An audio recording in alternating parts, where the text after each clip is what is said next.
नमस्कार, बुलेटिन में आप सभी का स्वागत है। मैं हूं आपके साथ प्रथा शुक्ला और चलिए बढ़ते हैं उत्तर प्रदेश और उत्तराखंड के कुछ प्रमुख खबरों की ओर। तो सबसे पहले बात यहां पर कि टीम 9 के साथ बैठक करेंगे मुख्यमंत्री योगी आदित्यनाथ। 12 बजे सिंगापुर के राजदूत से मुलाकात वे करेंगे। सीएम आवास पर सिंगापुर के राजदूत से यहां पर मुलाकात का कार्यक्रम तय किया गया है। दोपहर 12 बजे का वक्त यहां तय किया गया है। लखनऊ की खबर आपको बता रहे, सीएम आवास पर सिंगापुर के राजदूत से भेंट करेंगे। यहां पर मुलाकात का वक्त यहां तय हुआ है। टीम 9 के साथ बैठक करेंगे सीएम योगी आदित्यनाथ।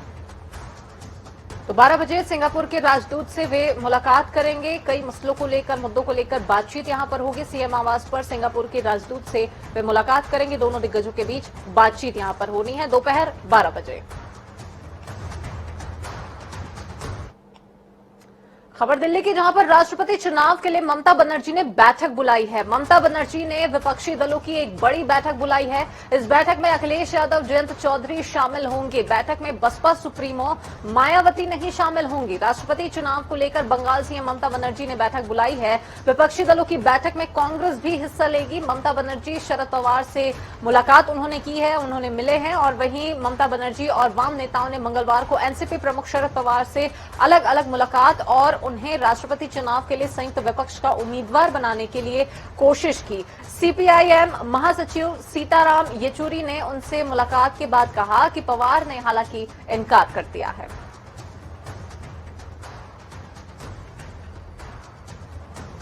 चलिए, इसी मामले पर और ज्यादा जानकारी के लिए स्पर्श शर्मा सहयोगी हमारे साथ दिल्ली से इस वक्त फोन लाइन पर जुड़ चुके हैं। स्पर्श, जानना चाहेंगे, काफी महत्वपूर्ण ये बैठक इसे निश्चित तौर पर मानी जा सकती है। क्या वक्त तय किया गया इस बैठक के लिए? कौन कौन शामिल हो रहा है?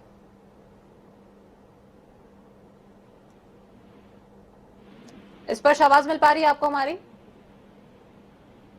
लगता है संपर्क उनसे नहीं हो पा रहा है। तो सपा अध्यक्ष अखिलेश यादव आज दिल्ली दौरे पर है। अखिलेश दिल्ली में होने वाली राष्ट्रपति चुनाव को लेकर हो रही बैठक में वे हिस्सा लेंगे। तो ममता बनर्जी ने ये एक बैठक बुलाई है। निश्चित तौर पर इसे बड़ी और अहम बैठक इसे माना जा रहा है। जयंत चौधरी भी इस बैठक का हिस्सा होंगे। बैठक में बसपा सुप्रीमो मायावती शामिल नहीं होगी। और वहीं आपको बता दें कि राष्ट्रपति चुनाव के लिए ममता बनर्जी ने यह बैठक बुलाई है, जिसे देखते हुए सपा अध्यक्ष अखिलेश यादव दिल्ली दौरे पर आज हैं।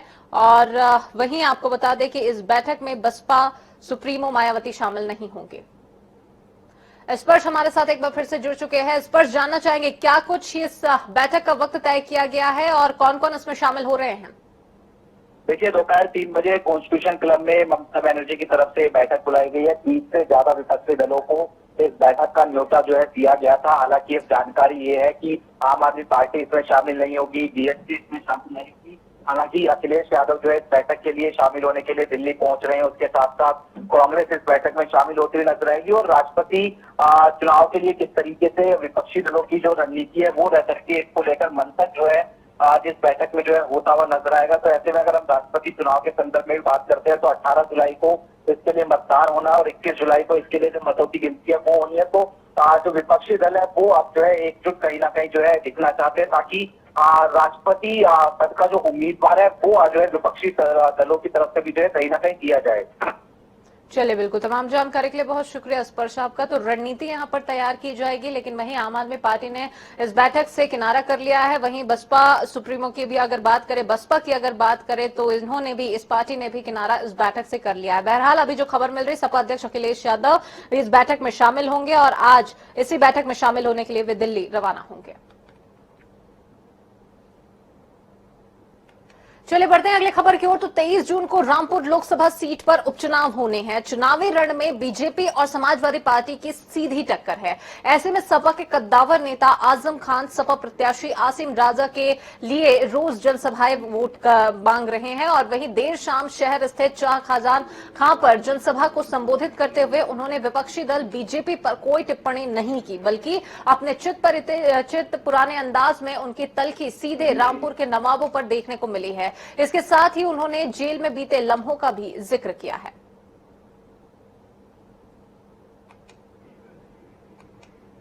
नवाबजादा जुल्फिकार अली खान, जिनकी औलादें अपने आप को नवाब लिखती हैं,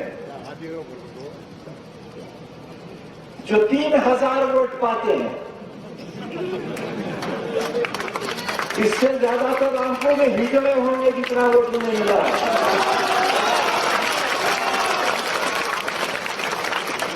तय हुआ कि बीजोड़ों का वोट भी नहीं मिला, मगर नवाब है।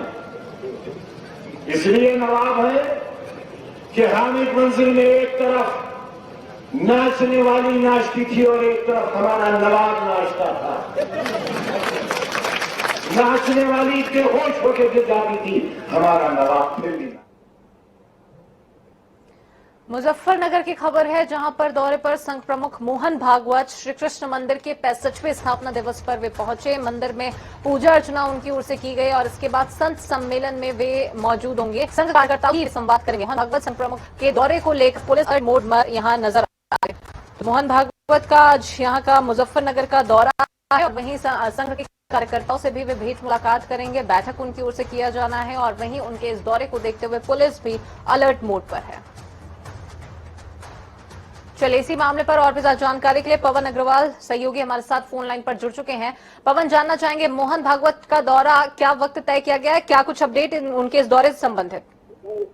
जी मैं आपको बता दूं, मोहन भागवत आरएसएस के जो प्रमुख है खतौली मुजफ्फरनगर पहुंच चुके हैं और वे मंदिर में जो कृष्ण मंदिर है जिसका 65वां स्थापना दिवस आज मनाया जा रहा है उसमें मोहन भागवत जी पूजा अर्चना कर रहे हैं। लेकिन मैं आपको बता दूं यहाँ मीडिया पूरी तरह बैन है, मीडिया कोई एंट्री नहीं है। और उसके बाद मोहन भागवत जी यहाँ संघ कार्यकर्ताओं से संवाद करेंगे और हजारों संतों से जो एक सम्मेलन यहाँ पंडाल लगा हुआ है उसमें संतों से बातचीत भी करेंगे। और उसके लिए लगातार पुलिस प्रशासन ने एक बड़ी व्यवस्था कर रखी है, सुरक्षा व्यवस्था। कई सिटी मजिस्ट्रेट, कई एसडीएम, सिटी मजिस्ट्रेट, एडीएम प्रशासन नरेंद्र बहादुर जी इसकी पूरी व्यवस्था देख रहे हैं और भारी पुलिस फोर्स यहाँ तैनात है कार्यक्रम स्थल पर। प्रीता जी, संघ के कार्यकर्ताओं से भी उनकी मुलाकात का कार्यक्रम? जी, संघ कार्यकर्ताओं से भी ये संवाद करेंगे मोहन भागवत और उसके बाद संतों से भी इनका सम्मेलन में बातचीत होगी। चलिए, बिल्कुल, तमाम जानकारी के लिए बहुत शुक्रिया आपका। तो संघ प्रमुख मोहन भागवत का मुजफ्फरनगर का दौरा है, वे यहाँ पहुंच चुके हैं। तमाम कार्यक्रम उनके यहाँ पर तय किए गए हैं। साथ ही साथ में उनके इस दौरे को देखते हुए पुलिस भी अलर्ट मोड पर है। तो आज अयोध्या के दौरे पर महाराष्ट्र के मंत्री आदित्य ठाकरे हैं। रामलला के दर्शन करेंगे मंत्री आदित्य ठाकरे। सरयू आरती में भी वे शामिल होंगे। अयोध्या में प्रेस कॉन्फ्रेंस भी उनकी ओर से किया जाना है। तो काफी अहम और महत्वपूर्ण ये दौरा उनका माना जा रहा है और वे आज उत्तर प्रदेश के दौरे पर हैं।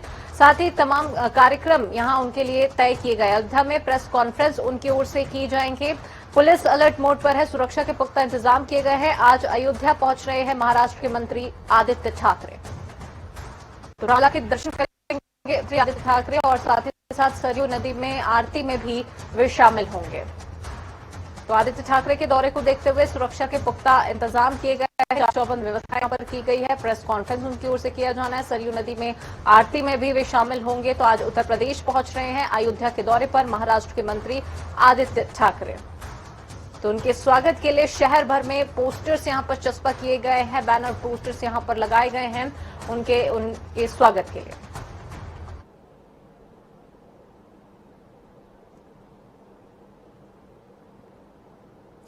तो आदित्य ठाकरे का उत्तर प्रदेश का दौरा है, अयोध्या भी आज पहुंच रहे हैं। क्या कुछ कार्यक्रम तय किए गए हैं ये सब हम जानने की कोशिश करेंगे। बीएस लाठी सहयोगी हमारे साथ अयोध्या से सीधे इस वक्त जुड़ चुके हैं। जी, जानना चाहेंगे क्या वक्त तय किया गया, कब तक वे यहाँ पर पहुंच रहे हैं और क्या कुछ कार्यक्रम उनके इस दौरे के दौरान? तरह से जो महाराष्ट्र के मुख्यमंत्री के लड़के हैं आदित्य ठाकरे, वो लगभग 2:30 बजे यहाँ अयोध्या पहुंचेंगे। इस्कॉन मंदिर में पहले शामिल होंगे। इस्कॉन मंदिर के पहले वो फिर उसके बाद में इस्कॉन मंदिर में दर्शन पूजन करेंगे, वो जो रामनगर स्थित में है। रामनगर स्थित के बाद में वो सीधा पंचशील होटल पहुंचेंगे। पंचशील होटल पहुंचते ही वो पहले मीडिया से रूबरू होंगे। मीडिया से रूबरू होने के बाद में उनका कुल जो कार्यक्रम है तो लगभग मीडिया से रूबरू होंगे। उसके बाद जो शिव सैनिक है, जो शिवसेना के नेता है, तो उनकी जो स्पेशल ट्रेन है वो 1 बजे पहुंच चुकी है रात्रि में ही। और जो शिव सैनिक है वो सुबह से ही स्नान कर रहे हैं मंदिर में, सरयू नदी में स्नान करके मंदिर में दर्शन पूजन कर रहे हैं। और उसके बाद वो लगभग 3:30 बजे भगवान राम हनुमानगढ़ी पर जाएंगे, दर्शन पूजन करेंगे। कुछ संत महंतों से मुलाकात करेंगे और राम जन्म परिसर में भी जाएंगे। भगवान रामलला का 5 बजे दर्शन पूजन भी करेंगे। सीधा वहां से 5:30 बजे दर्शन करने के बाद 6 बजे वो पहुंचेंगे लक्ष्मण घाट पर। लक्ष्मण घाट पे जहाँ बेहद आरती का कार्यक्रम किया गया है वहां मैत्री संघ के यहाँ से वहां से आरती सरयू घाट पर पहुंचेंगे। आरती में शामिल होंगे। शामिल होने के बाद वो सीधा लखनऊ पहुंचेंगे। जी चलिए, बिल्कुल, तमाम जानकारी के लिए बहुत शुक्रिया आपका। तो यहाँ आपको बता दें कि आदित्य ठाकरे उत्तर प्रदेश के दौरे पर अयोध्या वे पहुंच रहे हैं। उनके स्वागत सत्कार के लिए शहर भर में तमाम पोस्टर्स चस्पा यहां पर किए गए हैं। और जैसे कि हमारे सहयोगी ने भी जानकारी दी कि दोपहर 2 से 2:30 बजे के बीच वे यहां पर पहुंचेंगे और कार्यक्रम उनके तय किए गए हैं। सरयू नदी में आरती में वे शामिल होंगे और अयोध्या पहुंचकर वे रामलला के दर्शन करेंगे। उत्तराखंड से जुड़ी खबर आपको बता रहे हैं, जहां पर बजट सत्र का आज दूसरा दिन है। आज सदन में बजट को लेकर बातचीत होगी, चर्चा होगी। उत्तराखंड बजट सत्र के दूसरे दिन आज बजट पर चर्चा होनी है। कुछ देर बाद 11 बजे से सदन की कार्यवाही शुरू हो जाएगी। दिन में क्या कुछ रहा, तमाम बातें देखिए, कल सभी ने देखा है सदन में जिस तरह का वातावरण देखने को मिला, जिस तरह से प्रश्नों का जवाब नहीं दे पाए माननीय मंत्री जी, बड़ा दुर्भाग्यपूर्ण है। होमवर्क की कमी है और तालमेल की भी कमी है। या सरकार बचना चाहती है या सरकार असमर्थ है, ये सब स्पष्ट हो चुका है। लेकिन आज भी हमारे माननीय मंत्रीगण पूरी तैयारी के साथ सदन में आ रहे हैं और सवालों का जवाब मांगेंगे और सरकार को विवश होकर, बाध्य होकर सरकार को जवाब देना पड़ेगा। सर, आगे किस तरह रहेगा? पूरा भी 20 तारीख तक सत्र होना है, किस तरह की तैयारी? देखिए, आज तो हम 310 के तहत भी हम चारधाम यात्रा को लेकर, सरकार की विफलताओं को लेकर भी आज हम नियम 310 के तहत सवाल उठा रहे हैं। और आज बजट में भी हमें चर्चा शुरुआत करनी है, तो देखिए कमियां खामियां सब दिखाई देंगी। ये तो नेता प्रतिपक्ष यशपाल आर्य जी, जिनका साफ तौर पर कहना है कि कल जिस तरह से आगाज रहा, आगे भी उसी तरह की कार्रवाई रहेगी। सरकार के हर सवाल को सरकार को जवाब देना होगा। निश्चित तौर पर जो भी बातें उठेंगी उसका जवाब विपक्ष पुरजोर तरीके से मांगने का काम करेगा। कैमरामैन रुपेश नेगी के साथ अजीत काम्बोज, जनता टीवी, देहरादून। तो उत्तराखंड की 5वीं विधानसभा का दूसरा सत्र कल मंगलवार से शुरू हो गया है। पारंपरिक वेशभूषा में पहुंचे वित्त मंत्री प्रेमचंद अग्रवाल ने विधानसभा के पटल पर वित्तीय वर्ष 2022-23 के लिए 65,000 करोड़ रुपए का बजट पेश किया है। वित्त मंत्री प्रेमचंद अग्रवाल ने बजट पेश करते हुए बताया कि केंद्र पोषित योजनाओं को तेजी से लागू किया जाएगा। साथ ही 1,930 करोड़ की योजना से टिहरी झील का विकास किया जाएगा। आपको बता दें कि तमाम योजनाओं को आगे बढ़ाने के साथ ही बजट में रोजगार, पर्यटन और पलायन जैसे कई मुद्दों पर फोकस किया गया है। बजट पेश होने के दौरान मुख्यमंत्री पुष्कर सिंह धामी भी मौजूद रहे और वहीं उत्तराखंड के बजट में साल भर में 12% का इजाफा हुआ है। पिछले वित्तीय वर्ष में राज्य का कुल बजट 57,400 करोड़ इस बार बढ़ाकर 65,571 करोड़ 49 लाख कर दिया गया है। तो बजट में क्या कुछ खास रहेगा, आइए हम आपको ग्राफिक के माध्यम से बताते हैं। 1,750 करोड़ की लागत से देहरादून के मसूरी परियोजना की भारत सरकार से स्वीकृति यहां पर मिली है। स्वच्छ पेयजल के लिए जायका के माध्यम से 1,600 करोड़ की योजना सरकार की ओर से पेश की गई है। बजट में रोजगार, पर्यटन और पलायन जैसे कई मुद्दों पर फोकस किया गया है। इन मुद्दों का समावेश इसमें हुआ है। वित्तीय वर्ष 2022-23 के लिए 65,000 करोड़ रुपए का कुल बजट सरकार की ओर से पेश किया गया। मुख्यमंत्री सीमांत क्षेत्र विकास योजना के तहत वित्तीय वर्ष 2022-23 में 20 करोड़ की धनराशि का प्रावधान किया गया है। सामुदायिक फिटनेस उपकरण के लिए वित्तीय वर्ष 2022-23 में 10 करोड़ का प्रावधान है। चाय विकास योजना के लिए 18.4 करोड़ का प्रावधान। चलिए, इसी मामले पर और भी ज्यादा जानकारी के लिए अजीत काम्बोज सहयोगी हमारे साथ में देहरादून से इस वक्त सीधे तौर पर जुड़ चुके हैं। अजीत, जानना चाहेंगे बजट सत्र का दूसरा दिन आज क्या कुछ खास? बिल्कुल, बजट सत्र का दूसरा दिन है। जिस तरह से पहले दिन की अगर बात की जाए तो विपक्ष ने तमाम सवालों को लेकर सरकार को घेरने की कोशिश की और सरकार भी कई मामलों पर फंसती हुई जरूर नजर आई है, लेकिन पूरी तैयारी के साथ सरकार मौजूद थी। तो ऐसे में कल का दिन ठीक ठाक निकल गया है और अब जब दूसरा दिन है तो विपक्ष ने पूरी तैयारी की है और चारधाम यात्रा में फैली अव्यवस्थाओं को लेकर नियम 310 के तहत ये मुद्दा लाने की बात कर रहे हैं। जिस तरह की बात नेता प्रतिपक्ष यशपाल आर्य ने जनता टीवी से खास बातचीत में कही है, तो सरकार को घेरने की पूरी तैयारी है। शांतिपूर्ण सत्र चलाने का दावा जरूर कर रहा है विपक्ष, लेकिन जिस तरह से पहले दिन में सरकार को घेरने का काम किया, तमाम मुद्दों को लेकर नारेबाजी तक वेल के बाहर आकर की गई है, तो साफ है कि विपक्ष पूरी तैयारी के साथ सदन में मौजूद रहेगा और सरकार को किसी भी मोर्चे पर छोड़ने के मूड में नहीं है। विपक्ष का सीधा सा आरोप है कि महंगाई, बेरोजगारी, चारधाम यात्रा व्यवस्था, ये तमाम ऐसे इश्यूज हैं जो इस वक्त चल रहे हैं और सरकार इस पर कोई राहत देती हुई नजर नहीं आ रही है। तो अब जब बजट सत्र चल रहा है तो ऐसे में सीधे तौर पर सरकार को सदन के भीतर जवाब देना होगा और किसी भी मुद्दे पर सरकार को छोड़ा नहीं जाएगा। चलिए, बिल्कुल। तमाम जानकारी के लिए बहुत शुक्रिया आपका अजीत। तो यहाँ आपको बता दें कि विधानसभा के बजट सत्र का आज दूसरा दिन है। कई मुद्दों का समावेश इस बजट सत्र में सरकार ने किया है। मुख्यमंत्री सीमांत क्षेत्र विकास योजना के तहत वित्तीय वर्ष में 20 करोड़ की राशि का प्रावधान किया गया है। सामुदायिक फिटनेस उपकरण के लिए 10 करोड़ का प्रावधान किया गया। एक बड़ी खबर आ रही है, जहां पर आज पिथौरागढ़ दौरे पर रहेंगे CM Pushkar Singh Dhami. Flag of कार्यक्रम में वे हिस्सा लेंगे। सीएम धामी पर्यावरण संरक्षण और स्वच्छता को लेकर फ्लैग ऑफ करेंगे और वहीं 67वें वार्षिक खेलोत्सव में भी हिस्सा लेंगे। सीएम पुष्कर सिंह धामी का पिथौरागढ़ का दौरा है और वहीं धामी पिथौरागढ़ जिले के मुनस्यारी का दौरा करेंगे। दिव्यांगों की ओर से आयोजित दिव्यांग जन प्रेरणा 2022 के तहत पर्यावरण संरक्षण और तीर्थ स्थानों की स्वच्छता हेतु जन जागरण अभियान के कार्यक्रम में वे हिस्सा लेंगे, शिरकत करेंगे और इसके अलावा देहरादून, गौरीकुंड, केदारनाथ धाम तक पैदल यात्रा का फ्लैग ऑफ भी करेंगे, जिसके बाद जोहार क्लब मुनस्यारी की ओर से आयोजित 67वें वार्षिक खेलोत्सव में हिस्सा लेंगे। महाराजगंज से इस वक्त एक बड़ी खबर, जल शक्ति मंत्री स्वतंत्र देव सिंह का महाराजगंज का दौरा आज रहने वाला है। बाढ़ नियंत्रण कार्य का निरीक्षण वे करेंगे और वहीं गरीब कल्याण सम्मेलन में शिरकत करेंगे। जल शक्ति मंत्री कानून व्यवस्था और विकास कार्यों की समीक्षा करेंगे और वहीं यूपी सरकार के जल शक्ति और बाढ़ नियंत्रण मंत्री स्वतंत्र देव सिंह का आज महाराजगंज का दौरा है। वे गरीब कल्याण सम्मेलन में हिस्सा लेंगे और इसके अलावा जिला मुख्यालय पर जल जीवन मिशन, सिंचाई और बाढ़ कानून व्यवस्था और विकास कार्यों की समीक्षा भी उनकी ओर से की जाएगी।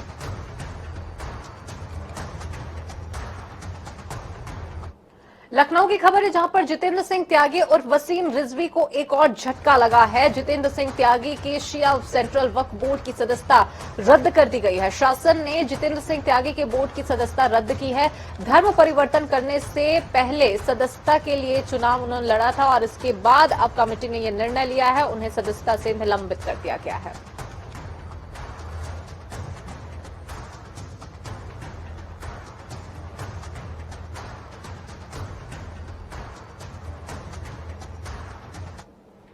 मिर्जापुर की खबर है, जहां पर माता हिंडोला की चौकी निकाली गई। इस दौरान बड़ी संख्या में भक्तों ने माता की डोली को नगर में भ्रमण कराया। बता दें आपको कि माता हिंडोला की चौकी पर साल जून महीने के चतुर्दशी के दिन निकाली जाती है, जिसे माता की निकाशी कहते हैं। इस दिन माता हिंडोला को फूल मालाओं से सजाकर नगर में भ्रमण कराया जाता है। भ्रमण कराने के बाद माता को भक्त पैदल ही कौशाम्बी स्थित कड़ा धाम लेकर जाते हैं। इस दौरान भक्त जयकारों के साथ माता को पूरे नगर में भ्रमण कराते हैं।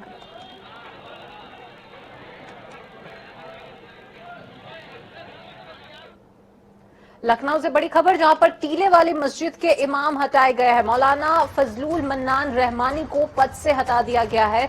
यूपी सुन्नी सेंट्रल वक्फ बोर्ड ने बर्खास्त यहां पर किया है। बर्खास्तगी की कार्रवाई उनकी ओर से की गई है। तकरीर करने और नमाज पढ़ने पर पाबंदी उनके लिए लगा दी गई है। मौलाना के बेटे इम्तियाज हुसैन को अब इसका जिम्मा सौंपा गया है।